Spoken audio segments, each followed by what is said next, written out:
Renungan Pagi bersama Allah di Waktu Fajar oleh Ellen G. White, 17 Agustus 2022. Mari kita berdoa. Bapa kami yang di sorga, Allah pencipta langit dan bumi, laut dan segala isinya, Allah yang maha besar, maha kuasa, sumber segalanya, yang kami sembah selalu melalui anak-Mu yang tunggal, Yesus Kristus.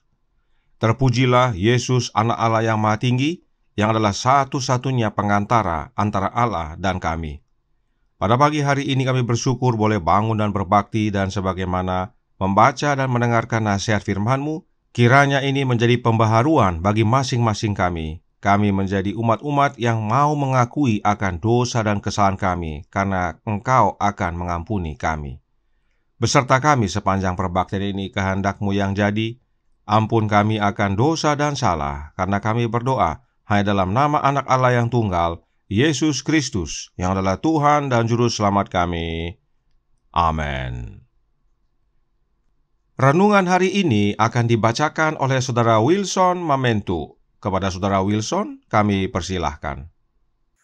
Selamat pagi saudaraku yang kekasih dalam Tuhan kita Yesus Kristus. Renungan pagi bersama Allah di waktu fajar oleh Ellen G. White pada hari ini, Rabu 17 Agustus 2022, dengan judul Saya Mengakui Engkau Mengampuni. Ayat tema terdapat dalam Mazmur 32 ayat 5 yang berkata, Dosaku kuberitahukan kepadamu, dan kesalahanku tidaklah kusembunyikan. Aku berkata, aku akan mengaku kepada Tuhan pelanggaran-pelanggaranku, dan Engkau mengampuni kesalahan karena dosaku. Selah. Bagi mereka yang menginsyafi dosa dan diberkati dengan suatu perasaan ketidaklayakan mereka, maka ada pelajaran iman dan keberanian dalam tulisan ini. Alkitab mengungkapkan dengan setia akan akibat kemurtadan Israel, tetapi itu juga menonjolkan kerendahan hati yang mendalam dan pertobatan, pengabdian yang sungguh-sungguh, dan pengorbanan yang berdasarkan kemurahan hati, yang menandai saat-saat mereka kembali kepada Tuhan. Setiap pengalihan yang sejati kepada Tuhan mendatangkan kesukaan yang tenang ke dalam kehidupan. Bila mana seorang berdosa menyerah kepada pengaruh Roh Kudus, ia melihat kesalahan dan kenajisannya sendiri yang bertentangan dengan kesucian penyelidik hati yang besar itu. Ia melihat dirinya sendiri dituduh sebagai seorang yang durhaka, tetapi ia tidak demikian. Oleh karena hal ini membuka jalan kepada kekecewaan, karena pengampunannya telah disediakan. Ia dapat bersuka-suka dengan perasaan dosa diampuni dalam kasih Bapa di surga yang mengampuni itu. Kemuliaan Allah lah yang memagari orang-orang berdosa yang bertobat di dalam tangan kasih-Nya, untuk membalut luka mereka, untuk membersihkan mereka dari dosa, dan untuk menyelimuti mereka dengan jubah keselamatan. Diambil dari Alfa dan Omega jilid 4 halaman 255 dan 256. Mazmur Daud mencakup segala macam pengalaman, mulai dari dalamnya kesalahan yang dia sadari dan hukuman yang dijatuhkan oleh diri sendiri, sampai kepada iman yang paling agung dan hubungan yang amat luhur dengan Allah. Catatan hidupnya menyatakan bahwa dosa hanya akan mendatangkan kutuk dan kehinaan, tetapi bahwa kasih dan rahmat Allah dapat menjangkau sampai kepada jurang yang paling dalam, bahwa iman akan mengangkat jiwa yang bertobat untuk ambil bagian dalam pengangkatan sebagai anak-anak Allah. Dari segala jaminan yang terkandung di dalam firman-Nya, itu merupakan salah satu kesaksian yang paling kuat akan kesetiaan, keadilan, dan perjanjian rahmat Allah. Dikutip dari Alfa dan Omega jilid 2 halaman 430. Terima kasih. Terima kasih atas penata layanan Saudara Wilson. Tuhan Yesus memberkati. Selamat pagi saudaraku dalam Tuhan. Pada zaman Esra, meski tembok Yerusalem sudah selesai dibangun beserta pintu-pintunya, namun kondisi kota sebagian besar masih dalam reruntuhan. Pemandangan di sana adalah suasana berkabung, meskipun saat itu mereka sedang merayakan Hari Raya Pondok Daun. Dan sebagaimana perintah Tuhan, dalam merayakan Hari Raya Pondok Daun, setiap orang laki-laki harus pergi ke Yerusalem. Karenanya banyak orang berkumpul di Yerusalem pada saat itu. Apa yang terjadi kemudian? Para Nabi dan Raja halaman 385 paragraf 1 menceritakan. Di atas sebuah mimbar kayu yang didirikan di atas salah satu jalan raya dan di setiap sudut dikelilingi dengan peninggalan-peninggalan menyedihkan dari kemuliaan Yehuda yang telah lenyap, berdirilah Ezra, yang kini telah menjadi seorang yang tua. Di sebelah kanan dan kirinya berkumpul saudara-saudaranya orang-orang Lewi. Memandang ke bawah dari atas mimbar itu, mata mereka memandangi laut kepala manusia. Dari semua negeri sekeliling, anak-anak perjanjian telah berhimpun. Lalu Ezra memuji Tuhan, Allah yang Maha Besar, dan semua orang menyambut dengan amin. Kemudian mereka berlutut dan sujud menyembah kepada Tuhan dengan muka sampai ke tanah. Namun, disinilah terbukti dosa orang Israel. Melalui antar perkawinan bangsa itu dengan bangsa-bangsa lain, bahasa Ibrani telah dicemarkan, dan tindakan sangat berhati-hati penting sekali di pihak para pembicara untuk menerangkan hukum itu dalam bahasa orang banyak itu, supaya dapat dimengerti oleh semua orang. Orang-orang Lewi dan imam-imam tertentu bersatu dengan Ezra dalam menerangkan prinsip-prinsip hukum itu. Bagaimana dengan sikap orang banyak saat mendengarkan penjelasan tentang hukum tersebut? Kita baca kelanjutannya dalam Para Nabi dan Raja halaman 385 paragraf 2. Dengan penuh perhatian, seluruh umat mendengarkan pembacaan kitab Taurat itu. Mereka mendengarkan bersungguh-sungguh dan hormat kepada sabda yang maha tinggi. Ketika hukum diterangkan, mereka diyakinkan akan kesalahan mereka dan mereka bersedih oleh sebab pendurhakaan mereka. Jadi mereka semua yang hadir saat mendengarkan hukum diterangkan, diyakinkan akan kesalahan mereka, dan mereka bersedih. Tetapi karena Hari Raya Pondok Daun, Nehemia menyatakan agar umat bersuka cita. Pembacaan hukum dilanjutkan pada hari-hari selanjutnya. Hari Raya Pondok Daun dirayakan selama 7 hari, dan selama 7 hari tersebut, hukum Taurat dibacakan kepada bangsa yang baru kembali dari penawanan. Apakah ada pengaruh kepada bangsa itu? Oh, ada. Kita lanjutkan Para Nabi dan Raja halaman 386 paragraf 4.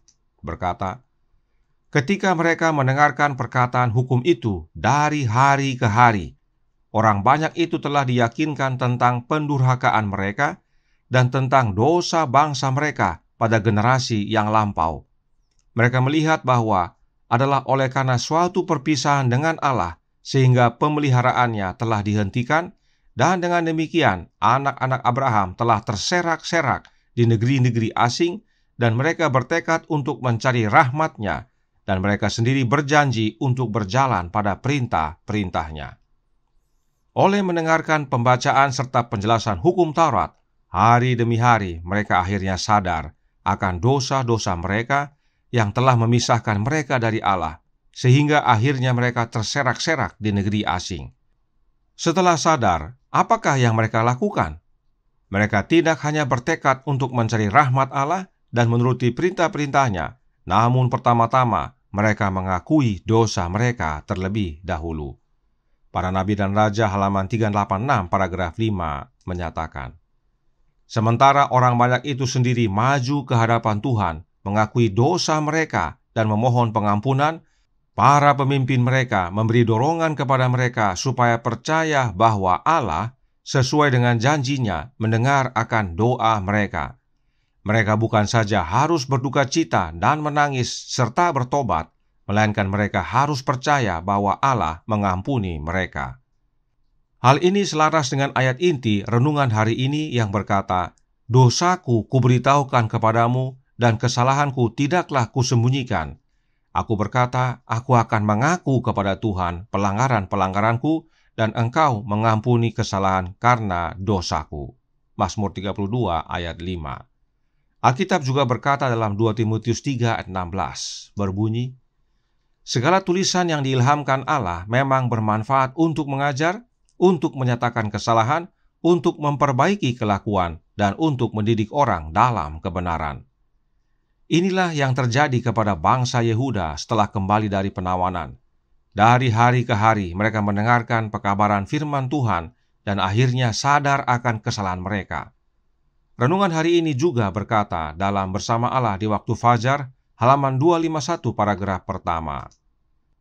Alkitab mengungkapkan dengan setia akan akibat kemurtadan Israel, tetapi itu juga menonjolkan kerendahan hati yang mendalam dan pertobatan, pengabdian yang sungguh-sungguh, dan pengorbanan yang berdasarkan kemurahan hati yang menandai saat-saat mereka kembali kepada Tuhan. Intinya, saudaraku dalam Tuhan, Alkitab tidak hanya mencatat kemurtadan Israel, tetapi juga mengabarkan tentang pertobatan mereka, kerendahan hati yang mendalam dan pertobatan, pengabdian yang sungguh-sungguh dan pengorbanan yang berdasarkan kemurahan hati. Ini penting bagi kita sebab oleh pelajaran ini kita dapat menyadari bagaimana kondisi kita masing-masing. Kita serupa dengan mereka. Mereka akui dosa-dosa mereka. Mereka memohon pengampunan dari Allah. Mereka kembali kepada satu-satunya Allah yang benar. Ini pekabaran penting bagi kita. Sebab yang terutama bagi Allah adalah pertobatan kita. Yeskil mencatat dalam Yeskil 33 ayat 11 yang berkata, "Katakanlah kepada mereka, demi aku yang hidup, demikianlah firman Tuhan Allah, aku tidak berkenan kepada kematian orang fasik, melainkan aku berkenan kepada pertobatan orang fasik itu dari kelakuannya, supaya ia hidup. Bertobatlah, bertobatlah dari hidupmu yang jahat itu. Mengapakah kamu akan mati, hai kaum Israel?" Dan contoh yang renungan hari ini bawakan adalah Raja Daud.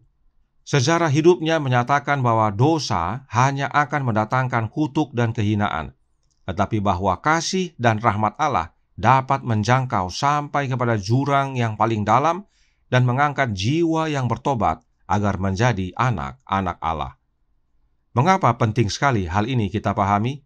Karena renungan hari ini berkata dalam Bersama Allah di Waktu Fajar halaman 251 paragraf 3. Dari segala jaminan yang terkandung di dalam firman-Nya, itu merupakan salah satu kesaksian yang paling kuat akan kesetiaan, keadilan, dan perjanjian rahmat Allah. Bukti paling kuat dari kesetiaan, keadilan, dan perjanjian rahmat Allah adalah saat kita mengakui dosa-dosa kita, memohon keampunan kepada Dia, maka Allah pasti ampuni. Dan sesudah menerima pengampunan, kita hidup dalam penurutan kepada Allah, maka keselamatan menjadi bagian kita. Kita akui, Allah ampuni, dan Dia tidak ingat-ingat lagi. Merah seperti kermiji akan menjadi putih seperti salju. Yang lama sudah berlalu, sesungguhnya yang baru sudah tiba. Tuhan memberkati, saya bawa dalam nama Yesus. Amin. Mari kita berdoa. Bapa kami yang di sorga, Allah pencipta langit dan bumi, laut dan segala isinya, Allah yang maha besar, maha kuasa, sumber segalanya, yang kami sembah selalu melalui anak-Mu yang tunggal, Yesus Kristus. Terima kasih atas pekabaran penting pada pagi hari ini. Kami dihimbau berulang-ulang untuk mau mengakui dosa-dosa kami, sadar akan kesalahan kami, karena Engkau pasti mengampuni kami. Dan bila mana kami bertobat, menuruti akan kehendak-Mu dan perintah-perintah-Mu, maka Engkau akan menjadikan kami bagian daripada keluarga-Mu ya Allah, menjadi anak-anak Allah. Dan itu semua menjadi bagian kami hanya melalui satu jalan, yaitu anak-Mu yang tunggal, Yesus Kristus. Karenanya tolong kami ya Bapa, curahkan roh anak-Mu dalam hati ini. Tolong kami ya Yesus, pimpin dan bimbing kami kepada pertobatan dan menerima pengampunan, hingga pada akhirnya kami didapati benar saat Engkau datang kedua kali, kami boleh diselamatkan. Beserta kami sepanjang hari ini kehendak-Mu yang jadi, ampun kami akan dosa dan salah, karena kami berdoa hanya dalam nama anak Allah yang tunggal, Yesus Kristus, yang adalah Tuhan dan Juru Selamat kami. Amin.